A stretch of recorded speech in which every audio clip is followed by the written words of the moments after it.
Shalom, saudara yang dikasihi Tuhan Yesus Kristus. Kita akan beribadah menghadap Tuhan. Untuk itu, marilah kita menyiapkan hati dan pikiran kita. Kita berdoa di hati kita masing-masing, memohon kehadiran Roh Kudus di hati kita. Kita berdoa.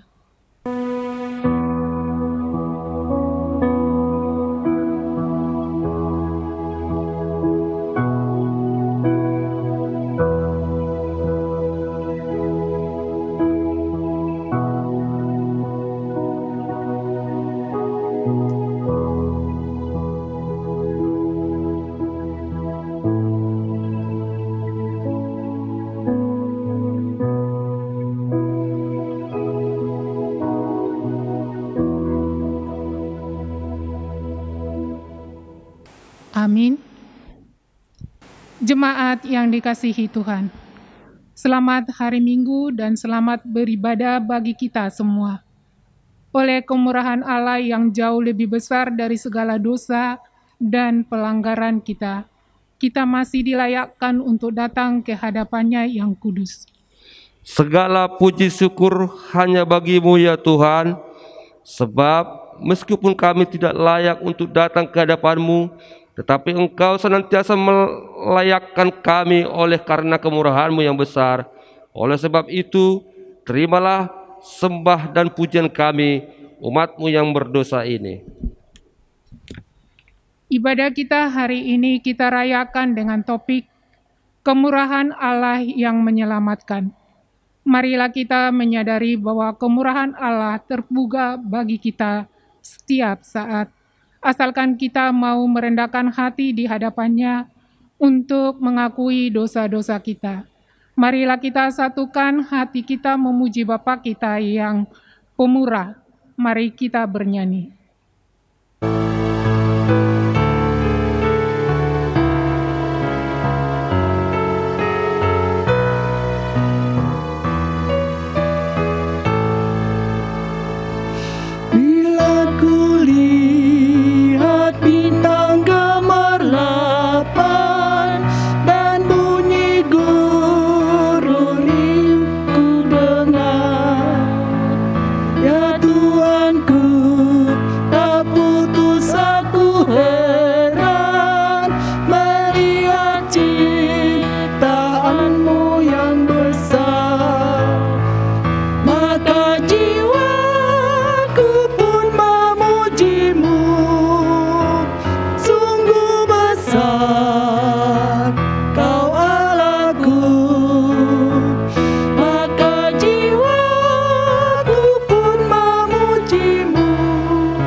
Di dalam nama Allah Bapa dan nama Anak-Nya Tuhan Yesus Kristus dan nama Roh Kudus yang menciptakan langit dan bumi. Amin. Mengucap syukur dengan sukacita kepada Bapa yang melayakkan kamu untuk mendapat bagian dalam apa yang ditentukan untuk orang-orang kudus. Di dalam kerajaan terang, Ia telah melepaskan kita dari kuasa gelap dan memindahkan kita ke dalam kerajaan Anak-Nya yang kekasih. Haleluya. Haleluya. Haleluya.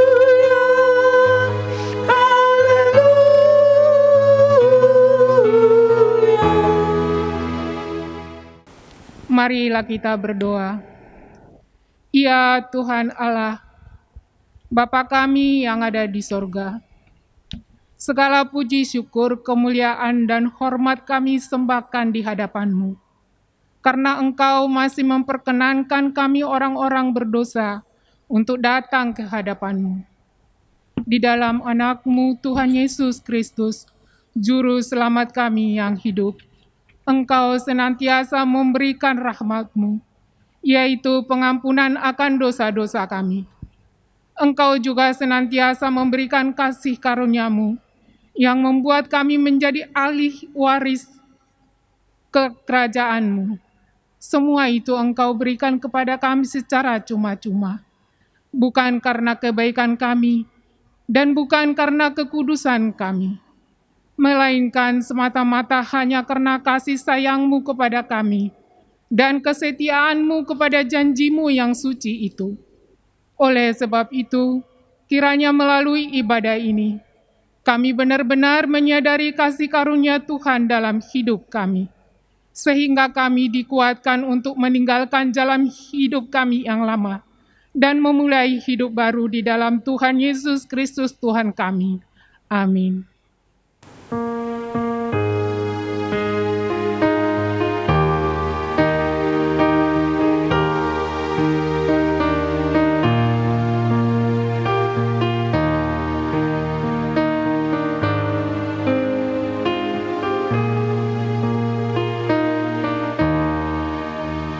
Allah hadir bagi kita dan hendak memberi berkat, melimpahkan kuasa Roh-Nya bagai hujan yang lebat.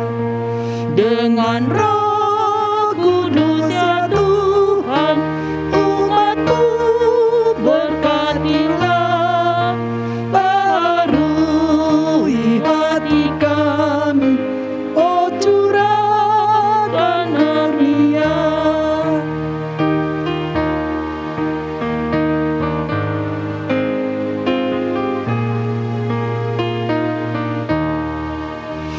Penebus, dengarkan kami yang padamu berseru, berkat tingkap anugerah-Mu, berikanlah kekuatan penuh. Dengan Roh Kudus ya Tuhan, umat-Mu berkatilah, barui hati kami, oh curahkan kurnia. Dengarlah hukum Tuhan yang ditetapkan untuk kita pada minggu ketiga setelah Epifani hari ini. Tertulis dalam kitab 1 Yohanes pasal 1 ayat 8 dan ayat 9. Demikian hukum Tuhan. Jika kita berkata bahwa kita tidak berdosa, maka kita menipu diri kita sendiri, dan kebenaran tidak ada di dalam kita. Jika kita mengaku dosa kita, maka Ia adalah setia dan adil, sehingga Ia akan mengampuni segala dosa kita dan menyucikan kita dari segala kejahatan. Demikianlah hukum Tuhan. Marilah kita bersama-sama memohon kekuatan dari Tuhan untuk melakukan yang sesuai dengan hukum-Nya. Ya Tuhan Allah, kuatkanlah kami untuk melakukan yang sesuai dengan hukum-Mu. Amin.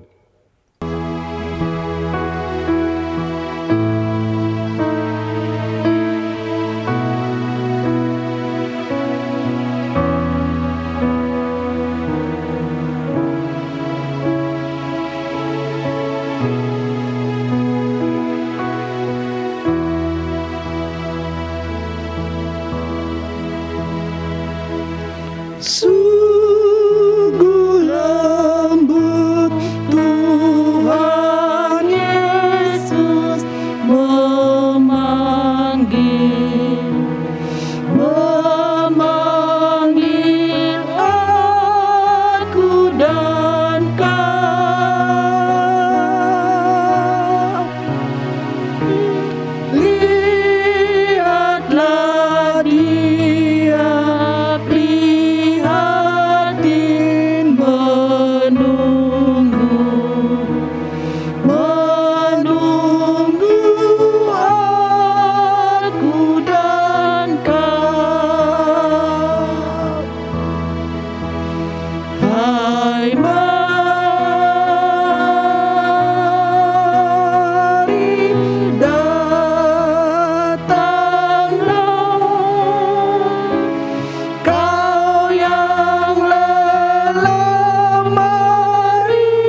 Marilah kita mengaku segala dosa-dosa kita di hadapan Tuhan.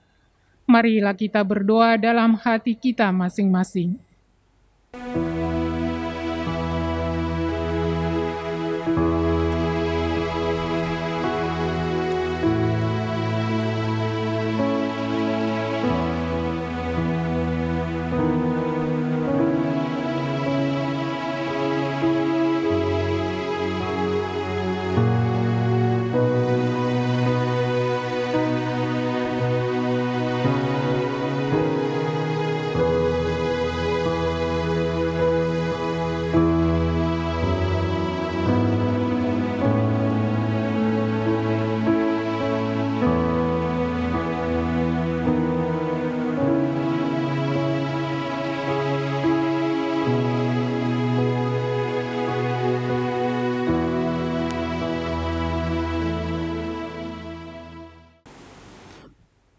Ya Tuhan Allah, Bapa kami yang Maha Murah, firman-Mu mengingatkan kami betapa Engkau adalah setia dan adil bagi siapapun yang mau merendahkan diri, mengaku segala dosa-dosanya, dan memohon pengampunan daripada-Mu atas segala dosa-dosa tersebut.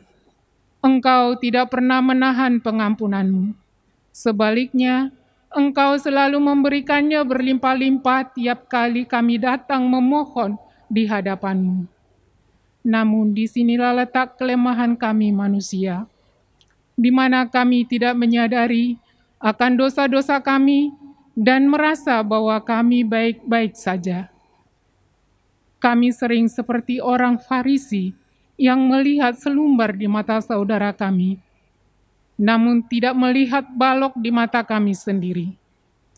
Kami lebih suka melihat kesalahan saudara kami daripada jujur untuk melihat diri kami sendiri dan datang ke hadapan-Mu dengan kerendahan hati kami dan dengan segala penyesalan kami. Akibatnya, pengampunan yang sudah tersedia bagi kami tidak dapat kami terima oleh karena kekerasan hati kami sendiri. Untuk itu kami memohon di hadapan-Mu, ya Tuhan. Kasihanilah kami anak-anak-Mu yang bebal ini. Berilah kepada kami kerendahan hati untuk menyadari dosa-dosa kami dan menyadari betapa menderitanya kami akibat dosa-dosa tersebut. Iya Bapa, di dalam Tuhan Yesus Kristus, kami juga mengakui betapa lemahnya kami terhadap diri kami sendiri. Kami menganggap dosa sebagai hal yang lumrah dan manusiawi. Kami mengatakan bahwa kami masih ada dalam dunia, sehingga dosa favorit kami dan bahkan kami menikmatinya. Kami tidak sadar bahwa itu adalah ibarat lumpur hidup yang semakin lama semakin membenamkan kehidupan kami.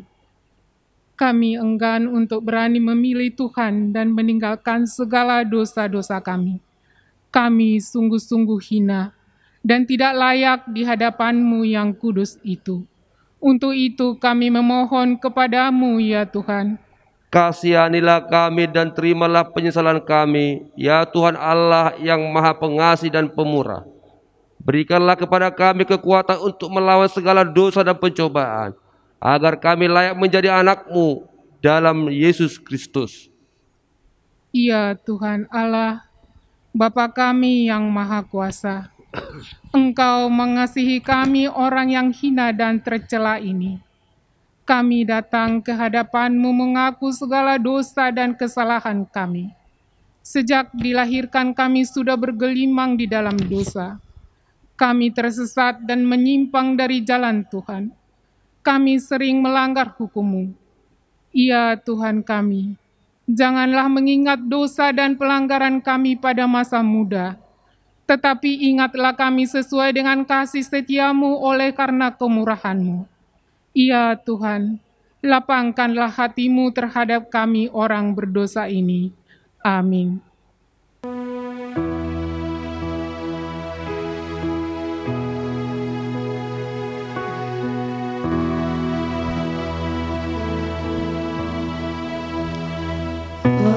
Ajak benar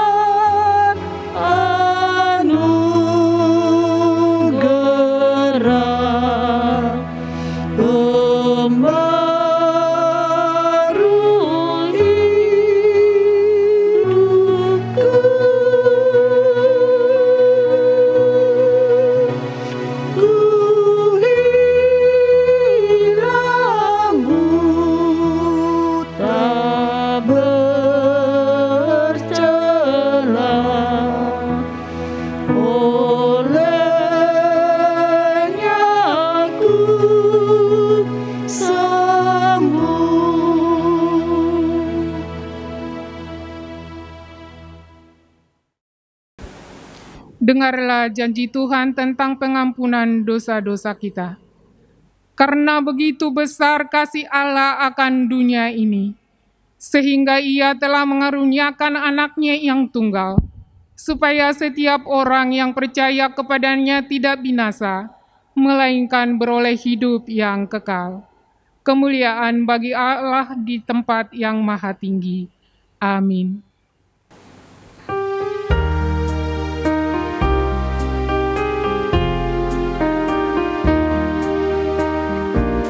Betapa indah harinya saat ku pilih penebus, alangkah sukacitanya ku memberitakannya terus. Indahlah harinya Yesus membasuh dosaku, ku diajari penebus, berjaga dan berdoa terus. Indahlah harinya Yesus membasuh dosaku.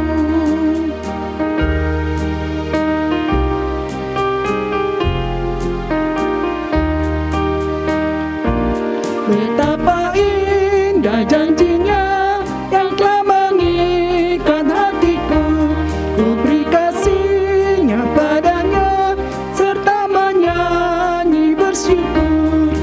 Indahlah harinya Yesus membasuh dosaku, ku diajari penebus, berjaga dan berdoa terus. Indahlah harinya Yesus membasuh dosaku.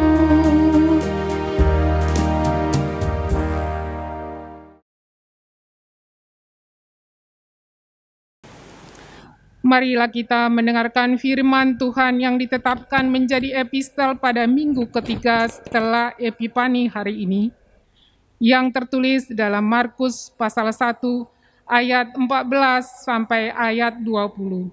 Demikian firman Tuhan. Sesudah Yohanes ditangkap, datanglah Yesus ke Galilea memberitakan Injil Allah. Katanya, waktunya telah genap, kerajaan Allah sudah dekat. Bertobatlah dan percayalah kepada Injil. Ketika Yesus sedang berjalan menyusur danau Galilea, Ia melihat Simon dan Andreas, saudara Simon. Mereka sedang menebarkan jala di danau, sebab mereka penjala ikan. Yesus berkata kepada mereka, "Mari, ikutlah aku dan kamu akan kujadikan penjala manusia." Lalu mereka pun segera meninggalkan jalannya dan mengikut Dia. Dan setelah Yesus meneruskan perjalanannya, sedikit lagi dilihatnya Yakobus, anak Zebedaus, dan Yohanes, saudaranya, sedang membereskan jala di dalam perahu. Yesus segera memanggil mereka dan mereka meninggalkan ayahnya, Zebedeus, di dalam perahu bersama orang-orang upahannya lalu mengikut Dia. Demikian firman Tuhan. Berbahagialah orang mendengar firman Tuhan serta memeliharanya dalam hatinya. Amin.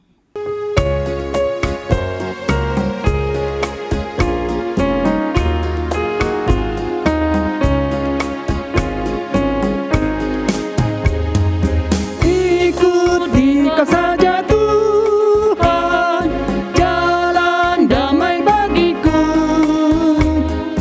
Aku selamat dan sentosa hanya oleh darah-Mu. Aku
Marilah kita bersama-sama mengaku iman kepercayaan kita. Sebagaimana teman-teman seiman di seluruh dunia, kita bersama-sama mengucapkannya. Aku percaya kepada Allah, Bapa yang Maha Kuasa, Khalik langit dan bumi. Aku percaya kepada Yesus Kristus, Anaknya yang tunggal Tuhan kita, yang dikandung daripada Roh Kudus, lahir dari anak darah Maria, yang menderita sengsara di bawah pemerintahan Pontius Pilatus, disalibkan, mati dan dikuburkan, yang turun ke dalam kerajaan maut. Pada hari yang ketiga, bangkit pula dari antara orang mati, naik ke surga, duduk di sebelah kanan Allah, Bapa yang Maha Kuasa. Dari sana akan datang kelak untuk menghakimi orang yang hidup dan yang mati. Aku percaya kepada Roh Kudus dan adanya satu gereja yang kudus, persekutuan orang kudus, pengampunan dosa, kebangkitan daging, dan hidup yang kekal. Amin. Warta di HKBP Jatimurni, minggu ketiga setelah Epifani, tanggal 24 Januari 2021. Pertama, nama minggu. Nama minggu kita hari ini, minggu ketiga setelah Epifani. Epifani artinya Allah menyatakan dirinya kepada manusia. Topik minggu kita hari ini, kemurahan Allah yang menyelamatkan. 2. Lockdown HKBP Jatimurni diperpanjang kembali. Mengingat sejumlah kasus muncul COVID yang baru di tengah-tengah jemaat kita setiap minggunya dan mewabahnya pandemi COVID di RT 7 atau komplek gereja, maka melalui warta ini diberitahukan kepada seluruh jemaat bahwa lockdown HKBP Jatimurni kembali diperpanjang 1 minggu lagi sampai tanggal 31 Januari 2021. Kita baru akan beribadah secara offline di gereja pada tanggal 7 Februari 2021. Marilah kita berdoa agar pandemi COVID-19 ini bisa berlalu segera. Amin. 3. Jemaat yang sakit. Gereja mengajak seluruh jemaat untuk mendoakan saudara kita yang sakit. A. Inang Nyonya Raja Guguk Boru Togatorop, Jemaat UIK Jerusalem. B. Amang MP Tambunan dan Inang G Boru Tabarat, Jemaat UIK Nazaret. C. Amang Engel Gultom dan Inang IP Boru Tambunan, Jemaat UIK Jerusalem. D. Amang Sormin dan Inang Boru Gultom atau Opus Cevan, Jemaat UIK Jerusalem. E. Amang Simbolon, Jemaat UIK Nazaret. F. Amang BES Sidabutar, Inang Boru Gultom dan Bonardo Sidabutar, Jemaat UIK Sion. G. Inang Nyonya Situa MHL Tobing Boru Manik, Jemaat UIK Nazaret. H. Keluarga Mandu Sinaga, Inang Boru Simajuntak, Jemaat UIK Bethlehem. Kiranya Tuhan memberikan kekuatan dan juga kesembuhan bagi saudara kita yang sedang sakit. Amin. 4. Ucapan selamat ulang tahun. Parhalado dan seluruh jemaat HKBP Jatimurni mengucapkan selamat ulang tahun dan ulang tahun perkawinan kepada jemaat yang berulang tahun dari tanggal 25 sampai 31 Januari 2021. Nama-nama yang berulang tahun dapat kita lihat di warta jemaat yang dikirim ke grup WIK masing-masing. Demikianlah warta jemaat di gereja kita minggu ini. Kiranya Tuhan memberkati pelayanan dan persembahan di gerejanya. Amin.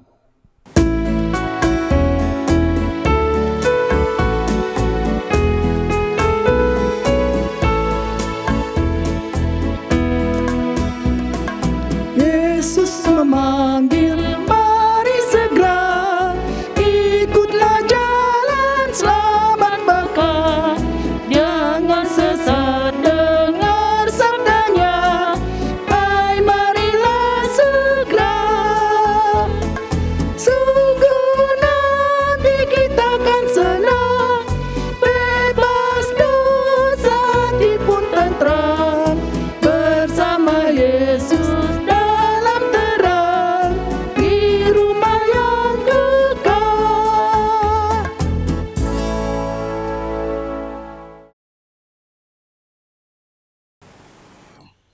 Damai sejahtera Allah yang melampaui segala akal, itulah yang menguasai hati dan pikiran saudara di dalam Kristus Yesus Tuhan kita. Amin. Shalom, selamat hari Minggu bagi kita semua. Firman Tuhan bagi kita pada minggu ketiga setelah Epifania hari ini tertulis dalam kitab Yunus pasal yang ketiga, dimulai dari ayat yang pertama sampai dengan ayat yang ke-10. Demikianlah firman Tuhan. Datanglah firman Tuhan kepada Yunus untuk kedua kalinya demikian. Bangunlah, pergilah ke Ninive, kota yang besar itu, dan sampaikanlah kepadanya seruan yang kufirmankan kepadamu. Bersiaplah Yunus, lalu pergi ke Ninive sesuai dengan firman Allah. Ninive adalah sebuah kota yang mengagumkan besarnya, 3 hari perjalanan luasnya. Mulailah Yunus masuk ke dalam kota itu sehari perjalanan jauhnya, lalu berseru, 40 hari lagi, maka Ninive akan ditunggang balikkan. Orang Ninive percaya kepada Allah, lalu mereka mengumumkan puasa dan mereka, baik orang dewasa maupun anak-anak, mengenakan kain kabung.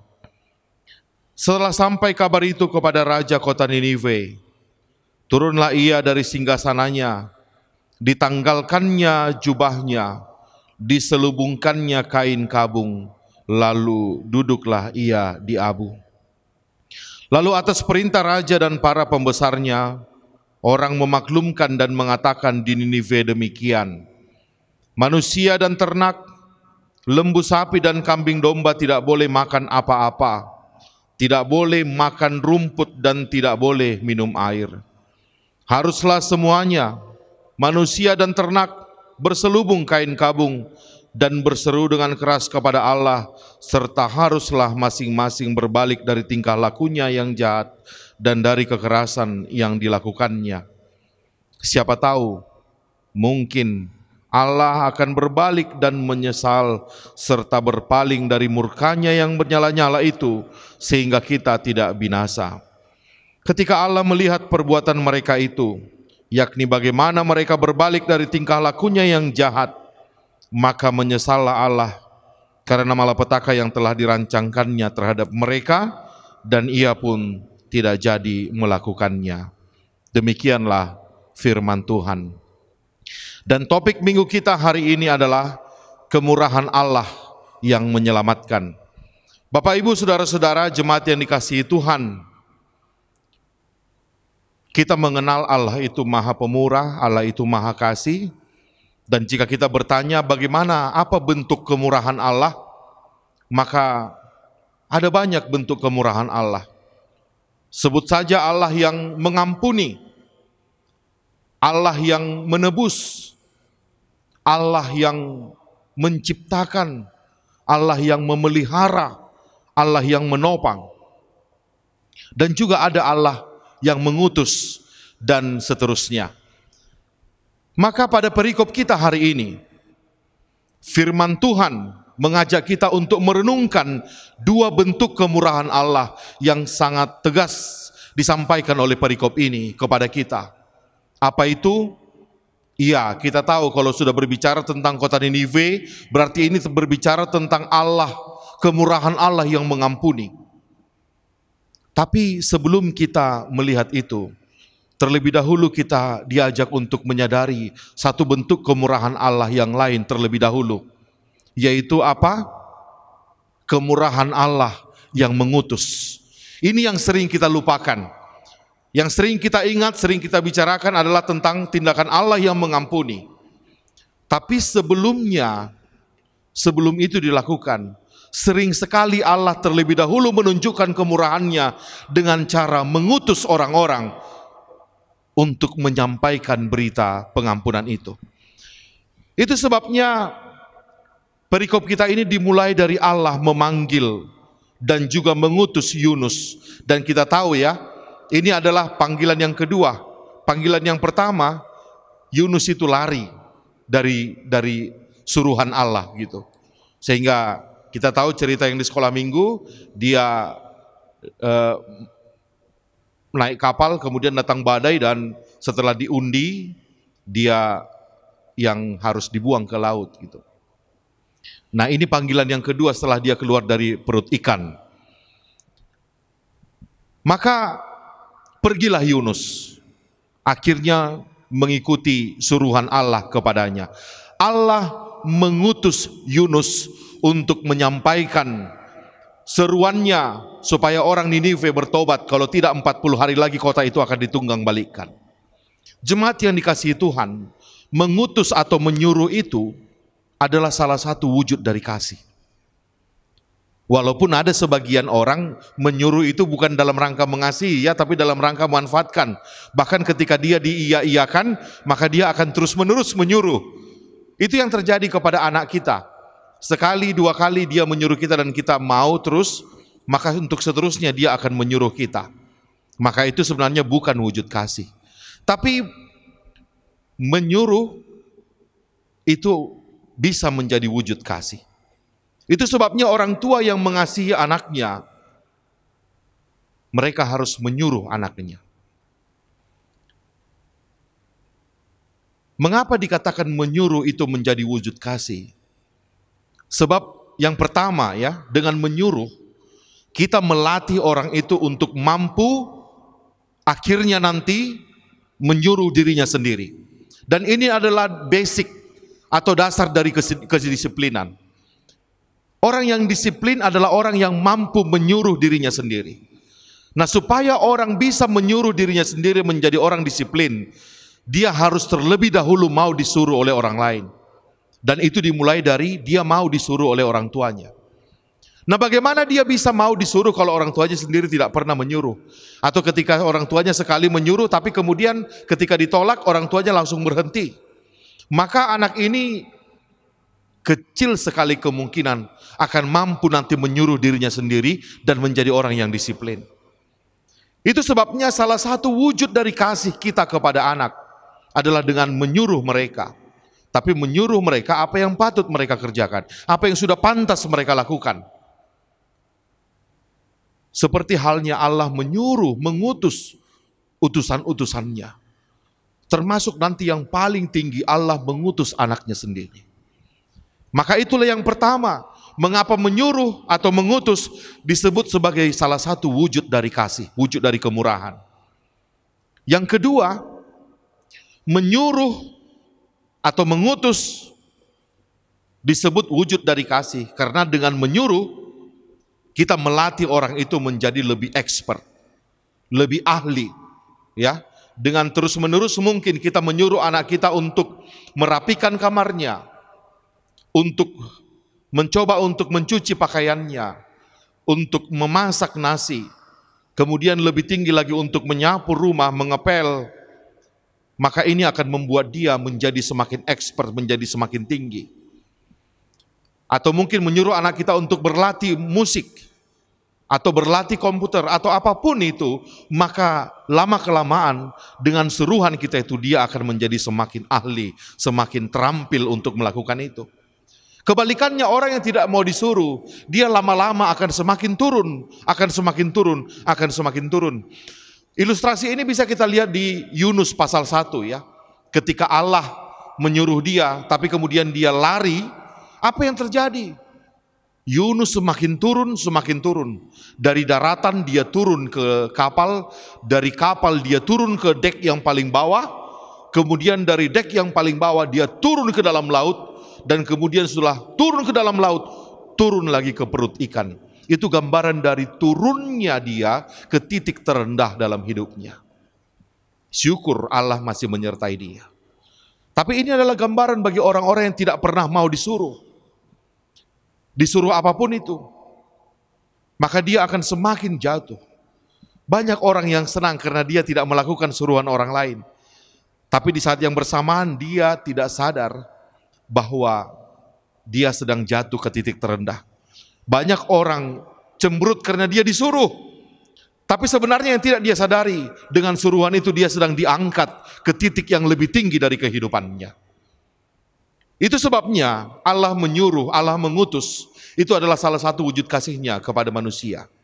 Dan apa yang terjadi ketika Yunus melarikan diri dari suruhan Allah? Maka Allah tidak berhenti menyuruh. Allah kemudian menyuruh badai untuk menghambat kapal Yunus, untuk menghambat lajunya, untuk menunjukkan bahwa Yunus sedang lari dari suruhan Allah. Kemudian Allah menyuruh dadu yang di undian itu untuk menunjukkan bahwa Yunuslah sumber masalah. Kemudian setelah itu Allah menyuruh orang untuk membuang Yunus ke dalam laut. Dan Allah menyuruh ikan untuk menelan Yunus, tapi tanpa harus memakannya, mengunyahnya terlebih dahulu. Dan begitulah Allah terus menerus menyuruh untuk mewujudkan rencananya, rancangannya. Allah terus menerus menyuruh demi menyelamatkan hambanya dan juga umatnya. Maka Allah juga menyuruh kita orang tua, mengutus kita menjadi sarana Allah, tangan Allah untuk menyelamatkan anak kita. Menyuruh parhalado untuk menjadi sarana Allah untuk menyelamatkan umatnya. Walaupun dengan konsekuensi itu bisa membuat kita menjadi dibenci. Dan dari sini kita juga harusnya menyadari bahwa apa saja bisa Tuhan suruh untuk menyadarkan kita yang lari dari tugas kita. Termasuk mungkin seperti Allah menyuruh badai untuk menyadarkan Yunus. Bisa saja Allah menyuruh corona sekarang ini untuk menyadarkan umat manusia betapa sudah terlenanya kita melarikan diri dari tugas panggilan Allah kepada kita. Atau seperti yang kita dengarkan, Allah menyuruh bencana alam, banjir bandang di puncak Gunung Mas, Bogor kemarin, atau di Kalimantan Selatan, atau gempa yang ada di Sulawesi Barat dan seterusnya. Karena apa bedanya dengan apa yang terjadi kepada Yunus sampai akhirnya dia disuruh Allah ikan untuk menelan dia. Maka itulah wujud-wujud bagaimana Allah terus menyuruh untuk menyelamatkan umatnya. Dan yang ketiga, menyuruh itu bisa menjadi wujud kasih adalah karena orang yang disuruh dipakai oleh Tuhan untuk menjadi berkat bagi orang lain.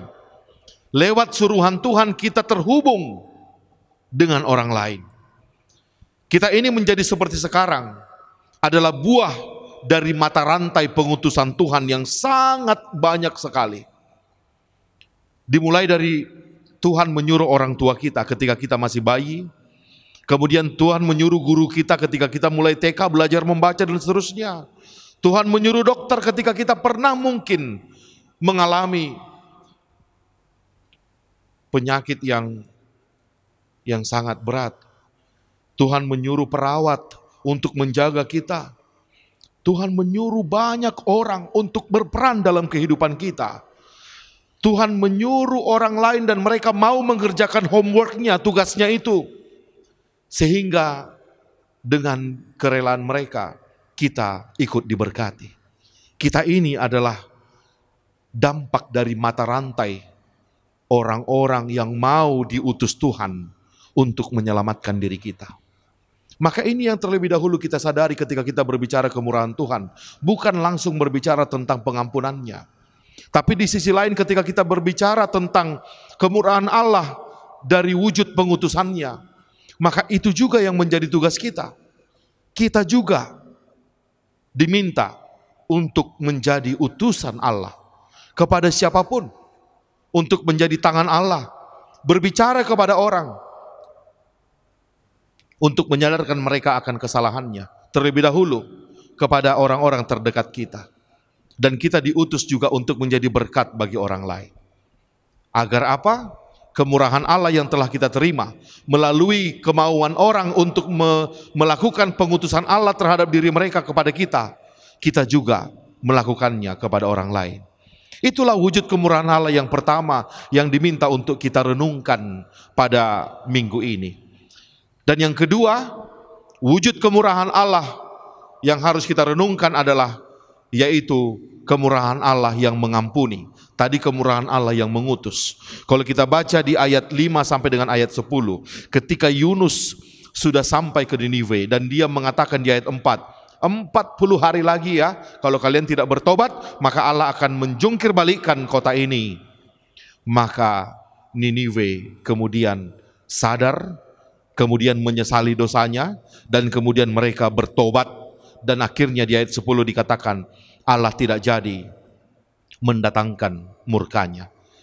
Nah, mungkin kita sama seperti Yunus ya, yang tidak setuju dengan begitu gampangnya Allah berbalik ya, dari yang tadinya sudah mau menghukum tiba-tiba mengampuni. Itu kan yang membuat Yunus tidak mau disuruh pada awalnya.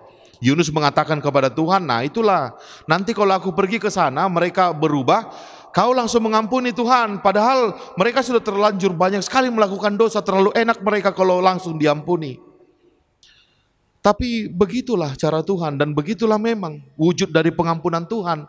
Begitu gampangnya sebenarnya. Tapi jangan buru-buru kita mengatakan orang Niniwe terlalu enak. Karena apa? Tidak ada bedanya pengampunan Tuhan kepada orang Niniwe dengan pengampunan Tuhan kepada seluruh dunia ini. Tapi mengapa sedikit orang seperti orang Niniwe yang mau menerima pengampunan itu? Lebih banyak orang yang menutup dirinya dari pengampunan itu. Itu sebabnya mari kita renungkan kelebihan orang Niniwe yang harusnya kita teladani. Apa itu?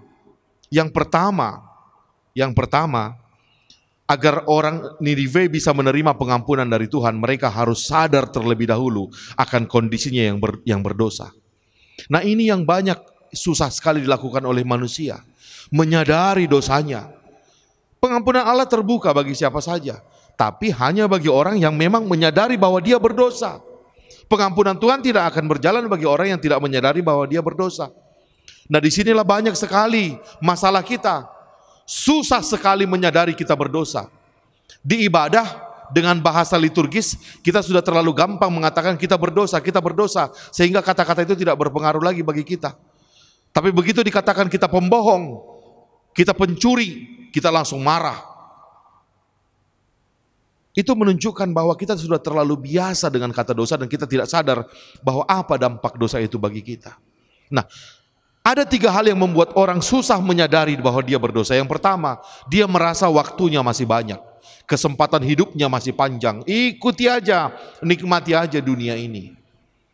Padahal, jika kita melihat yang terjadi kepada penumpang Sriwijaya, mereka merasa sebentar lagi akan sampai di Pontianak, tapi begitulah hidupnya selesai. Atau orang yang kena gempa di Sulawesi Barat. Atau banyak sekali contoh kepada kita mengatakan, betul dalam rancangan kita, gambaran kita, program kita, perjalanan hidup kita masih panjang. Tapi faktanya itu bisa berakhir saat ini juga. Yang kedua yang membuat orang susah sadar akan dosanya adalah ketika orang itu sudah sangat nyaman dengan dosanya. Sudah sangat nyaman.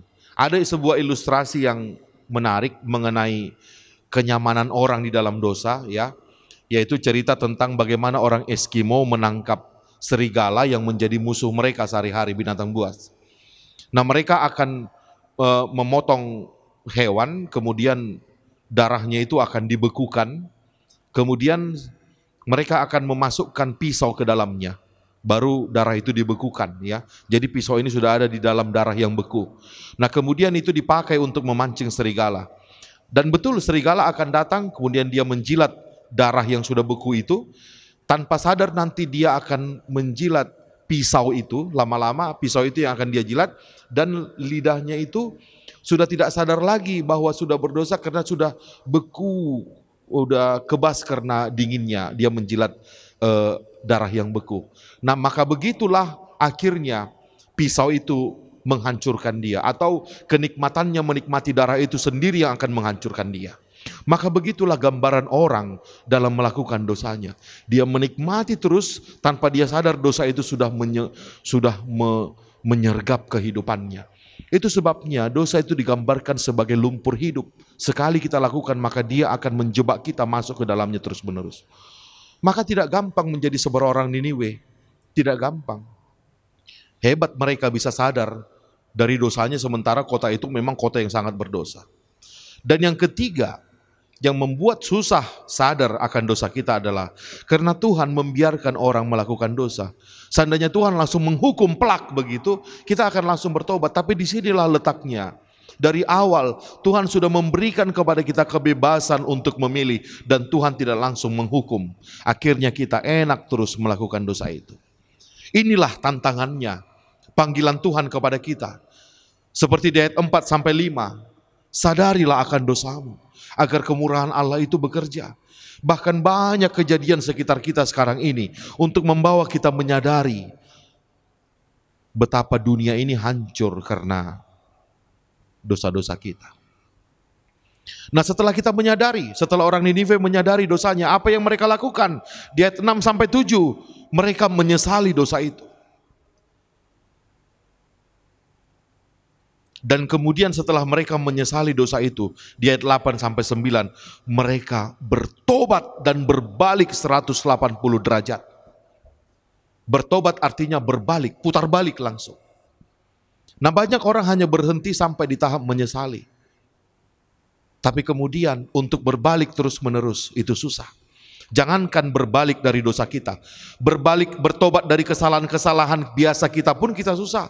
Kita sudah tahu bahwa kalau kita begadang kita akan sakit, tapi kemudian begitu kita sehat kita akan begadang lagi. Mengubah kebiasaan buruk kita saja memang sudah susah, apalagi bertobat, mengubah dosa-dosa kita. Maka inilah yang harus kita angkat topi kepada orang Ninive. Begitu Yunus yang diutus oleh Tuhan mau menyampaikan pesan Tuhan, begitu pula orang Ninive mau sadar akan dosanya, menyesali dosanya, dan kemudian putar balik, mengubah perilakunya sehari-hari. Dan memang Allah akhirnya langsung menunda atau kemudian membatalkan hukumannya kepada orang Ninive. Apa pesan dari firman ini kepada kita? Maka tidak lain tidak bukan, setelah kita berbicara mungkin kita menjadi orang yang diutus, yang kedua giliran kita menjadi orang Ninive. Sadarilah akan dosamu. Sadarilah bahwa setiap saat kehidupan kita bisa berakhir dari dunia ini. Sesalilah itu dan kemudian bertobatlah. Dan kita sudah enak, kalau orang Ninive dulu, Tuhan lihat dulu mereka berubah, baru diampuni. Setelah Kristus sekarang ini, itu tidak terjadi lagi kepada kita. Roma 5 ayat 8-9 mengatakan, Allah mengasihi kita, mengampuni kita justru ketika kita masih berdosa. Jadi kita tidak perlu menunjukkan perubahan dulu baru kita diampuni, tidak. Kita sudah diampuni terlebih dahulu. Maka buah dari pengampunan itulah, kita mulai menunjukkan perubahan sikap sedikit demi sedikit. Agar pengampunan Tuhan itu juga bekerja dalam diri kita. Nikmatilah kemurahan Allah dalam hidupmu dan jalanilah kehidupan yang lebih baik bersama dengan Tuhan. Amin. Terima kasih Bapa atas firman-Mu yang bisa kami terima hari ini. Yang menyadarkan kami betapa murahnya Tuhan dalam hidup kami. Kemurahan Tuhan, Tuhan wujudkan dengan mengutus orang-orang yang menjadi berkat bagi kami. Mengutus orang-orang menyadarkan kami akan kesalahan kami. Bahkan mengutus firman-Mu untuk bisa mengingatkan kami, mengajar kami, menyatakan kesalahan kami, memperbaiki kelakuan kami. Dan kemudian kemurahan Tuhan, Tuhan wujudkan dengan cara memberikan pengampunan kepada kami. Maka biarlah Tuhan kami bisa menjadi seperti orang Ninive yang tidak menganggap rendah panggilan Tuhan, yang tidak menganggap rendah seruan dari utusan Tuhan. Tapi biarlah kami menyadari, menyesali, dan memutar balik perilaku kami yang berdosa. Sehingga kemurahan Tuhan itu bukan hanya sekedar simbol saja, tapi benar-benar kami rasakan dalam kehidupan kami. Dunia sedang rusak dan itu sedang kami alami Tuhan dampaknya. Mungkin masih kecil dibandingkan kerusakan-kerusakan yang lebih besar nanti. Dan kami tahu itu semua akibat dari dosa-dosa manusia. Maka biarlah kami bisa memulainya. Kami mulai dari diri kami sendiri untuk melarang diri kami melakukan dosa dan mengikuti Tuhan. Agar damai sejahtera itu bisa hadir di tengah-tengah kehidupan kami dan juga di dunia ini. Terima kasih Tuhan untuk pengampunan dalam Kristus Yesus. Sehingga kami masih layak menjadi anak-anak-Mu sampai saat ini. Terima kasih Bapa, dalam nama anak-Mu Tuhan Yesus Kristus kami berdoa. Amin.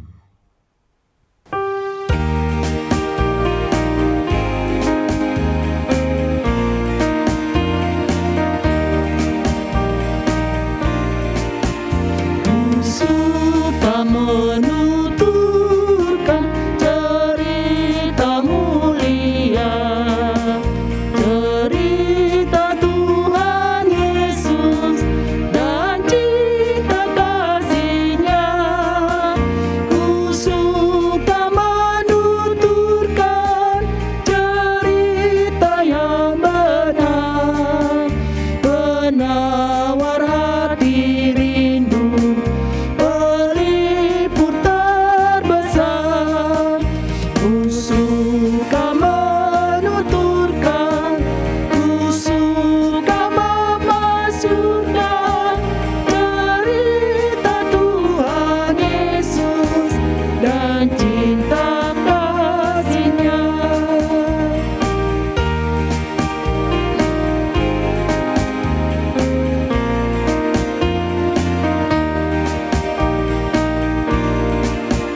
Ku suka menuturkan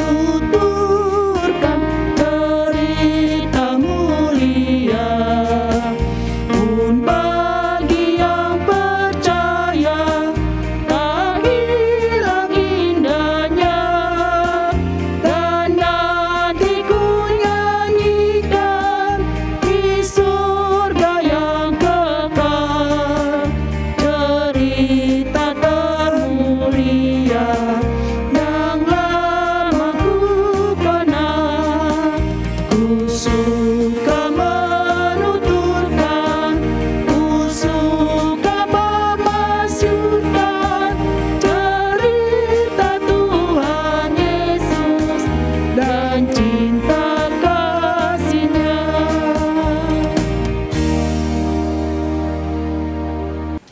Marilah kita berdoa untuk menyerahkan persembahan kita kepada Tuhan. Ya Allah, Bapa kami yang di surga, kami mengaku bahwa Tuhan adalah sumber dari segala karunia yang melimpah dalam kehidupan kami masing-masing. Sebahagian daripada karunia itu kami serahkan kembali sebagai persembahan kepada Tuhan. Terimalah dan berkatilah persembahan umat-Mu ini, agar dapat kami pergunakan untuk pekerjaan dan pelayanan kerajaan Tuhan di dunia ini. Bukalah hati kami untuk mengenal betapa banyak berkat dan karunia yang kami peroleh dari Tuhan, supaya kami senantiasa bersyukur kepadamu di dalam nama Yesus Kristus Tuhan kami. Amin. Tuhan karuniamu, roh dan jiwaku semua, nyawa juga hidupku, harta milikku semua, ku serahkan padamu untuk selama-lamanya. Bapa kami yang di surga, dikuduskanlah namamu, datanglah kerajaanmu, jadilah kehendakmu di bumi seperti di surga. Berikanlah kami pada hari ini makanan kami yang secukupnya, dan ampunilah kami akan kesalahan kami, seperti kami juga telah mengampuni orang yang bersalah kepada kami. Dan janganlah membawa kami ke dalam pencobaan, tetapi lepaskanlah kami daripada yang jahat. Karena Engkau punya kerajaan dan kekuasaan dan kemuliaan sampai selama-lamanya.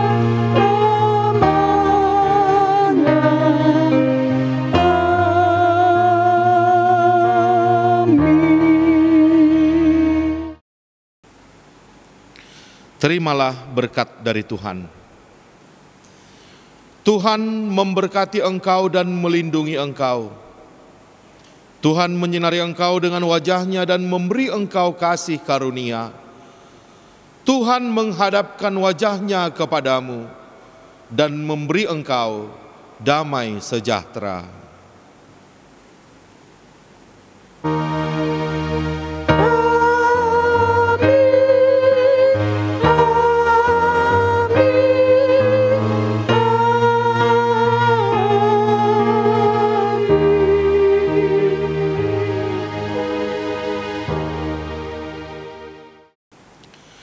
Shalom, Selamat hari Minggu bagi kita semua.